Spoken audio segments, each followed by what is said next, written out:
கிறிஸ்துவுக்குள் அன்பானவர்களே, இந்த நாளிலேயும் இந்த ஊடகத்தின் மூலமாய் உங்களை சந்திப்பதில் மகிழ்ச்சி அடைகிறேன். இந்த நாளிலே ஆண்டவர் நமக்கு தரக்கூடிய வார்த்தை என்னவென்றால், சங்கீதம் 34:18 வாசித்து பார்க்கும் பொழுது, நொறுங்குண்ட இருதயமுள்ளவர்களுக்கு கர்த்தர் சமீபமாயிருந்து நறுங்குண்ட ஆவி உள்ளவர்களை அவர் ரட்சிக்கிறார். தாவீது தவறு செய்தான்.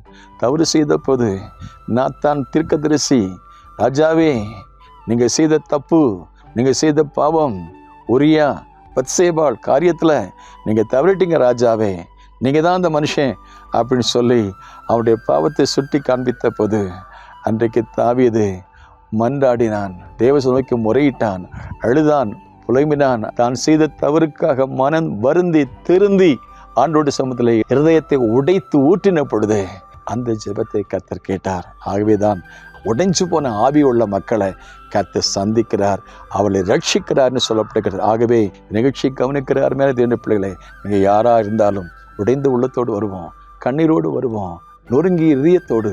வேதம் நமக்கு சொல்கிறது, நொறுங்குண்டு இதயம் முழுக்கத்தை சமீபமாக இருந்து நறுங்குண்டு ஆவியோடு ரட்சிக்கிறார்னு சொன்ன போல உங்களை ரட்சிப்பார், உங்களை காப்பாற்றுவார், உங்களுக்கு உதவி செய்வார், உங்களை உயர்த்துவார். May God bless you.